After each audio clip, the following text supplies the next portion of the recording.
বীর সেনানীদের অকুতোভয় কাফেলা, জামানার শ্রেষ্ঠতম মুজাদ্দিদ, রইসুল কুররা ওয়াল মুফাসসিরিন ওয়াল মুহাদ্দিসিন ওয়াল ফুকাহা, ফখরুল ফুদালা হযরতুল আল্লাহ ফুলতলি সাহেব কিবলা রহমতুল্লাহ আলাইহির মুবারক হাতে গড়া প্রতিষ্ঠিত ছাত্র সংগঠন বাংলাদেশ আঞ্জুমানে তালামিযে ইসলামিয়া সিলেট বিভাগীয় সদস্য সম্মেলন বাস্তবায়ন কমিটি কর্তৃক আয়োজিত আজকের এই বিভাগীয় সদস্য সম্মেলন অনুষ্ঠানে উপস্থিত সম্মানিত সভাপতি, লাখো তালামিজ কর্মী হৃদয় স্পন্দন বাংলাদেশ আঞ্জুমানে তালামিযে ইসলামিয়া, মোহতরম কেন্দ্রীয় সাধারণ সম্পাদক ছাত্রনেতা মোস্তফা হাসান চৌধুরী নোমান, উপস্থিত হবেন আজকের অনুষ্ঠানের সম্মানিত প্রধান অতিথি, হাতা হাতলবিহীন চেয়ারে বসলে যার চেহারা মুবারক দেখলে আমাদের হৃদয়ের অতল প্রশান্ত হয়, আমরা যার মণিমুক্তার কথামালা শোনার জন্য অধীর আগ্রহে বসে থাকে তালামিযে ইসলামিয়ার প্রতিটি কর্মী সহ সর্বস্তরের মানুষ, আমাদের আত্মার আত্মীয়, আমাদের প্রাণাদিক প্রিয়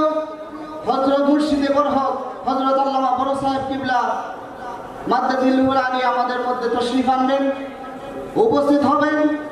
আজকের অনুষ্ঠানের সম্মানিত প্রধান বক্তা, যার সুযোগ্য দিক নির্দেশনায় তালামিযে ইসলামিয়ার কার্যক্রম সর্বদাই পরিচালিত হয়, আমাদের রাহবার হযরত আল্লামা ছোট সাহেব কিবলা ফুলতলি। উপস্থিত হবেন আজকের অনুষ্ঠানের সম্মানিত উদ্বোধক, বাংলাদেশ আঞ্জুমানে তালামিযে ইসলামিয়ার মোহতরম কেন্দ্রীয় সভাপতি, তালামিযে ইসলামিয়ার কর্মীদের সুখ দুঃখ স্বপ্নের সারথি ছাত্রনেতা মোহাম্মদ দুলাল আহমদ সহ আজকের অনুষ্ঠানের সম্মানিত অতিথিবৃন্দ, উপস্থিত বাংলাদেশের বিভিন্ন প্রান্ত থেকে আগত তালামিযে ইসলামিয়ার কর্মী বন্ধুগণ, আমি বক্তব্যের শুরুতেই সিলেট বিভাগীয় সদস্য সম্মেলন বাস্তবায়ন কমিটির পক্ষ থেকে জানাচ্ছি আন্তরিক শুভেচ্ছা এবং মোবারকবাদ। সুপ্রিয় উপস্থিতি, বক্তব্য দীর্ঘায়িত করার সুযোগ নেই, আজকে আমাদের কথা শোনার সময়, আজকে আমাদের বক্তব্য দেওয়ার সুযোগ নেই। সুপ্রিয় উপস্থিতি, আজকের এই ভাদ্রের সুন্দর একটি দুপুর বেলায় আপনারা আপনাদের কর্মব্যস্ত সময়কে পাড়ি দিয়ে আপনারা এখানে এসে উপস্থিত হয়েছেন শুধুমাত্র তালামিযে ইসলামিয়ার টানে, তালামিযে ইসলামিয়ার মহব্বতে। এমনই কোনো এক ভাদ্রের কোনো এক সময়ে হয়তো কোনো এক গুণী লিখেছিলেন যে পুষ্প আপনার জন্য ফোটে না। আমি তালামিযে ইসলামিয়ার কর্মীরা, আমি সহ তালামিযে ইসলামিয়ার কর্মীদের দেখলেই মনে হয় সেই গুণী সাহিত্যিক যেন এই কথাটি, এই অমূল্য কথাটি লিখেছিলেন তালামিযে ইসলামিয়ার কর্মীদের জন্য। কারণ তালামিযে ইসলামিয়ার আজকে যতটুকু কার্যক্রম, যেখানে দেশব্যাপী সিলেট সহ সারা বাংলাদেশ ব্যাপী যত জায়গায় প্রতিষ্ঠিত হয়েছে, একজন তালামিযে ইসলামিয়ার কর্মীও কোনো সময় নিজের জন্য কাজ করেনি, বরং দেশ, সমাজ এবং রাষ্ট্রের জন্য,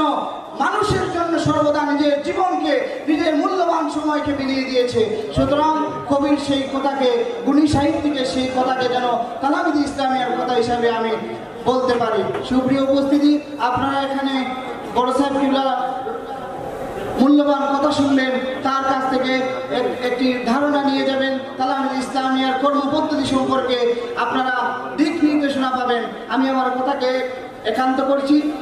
শুধুমাত্র শেষে একটি কথা বলতে চাই। কবিগুরু রবীন্দ্রনাথ ঠাকুর বলেছিলেন, অন্তর্মম বিকশিত করো অন্তর করো হে, নির্ভর করো উজ্জ্বল করো সুন্দর করো হে, জাগ্রত করো উত্তত করো নির্ভয় করো হে, মঙ্গল করো নিরলস করো নিঃসংশয় করো হে। আমি আশা করব তালামিযে ইসলামিয়ার কর্মীরা হবে সাহসী, তালামিযে ইসলামিয়ার কর্মীরা হবে বীর, তালামিযে ইসলামিয়ার কর্মীরা যেদিকে হেঁটে যাবে সেদিকেই রাসূল সাল্লাল্লাহু আলাইহি ওয়াসাল্লামের সুন্নাহ পরিপূর্ণ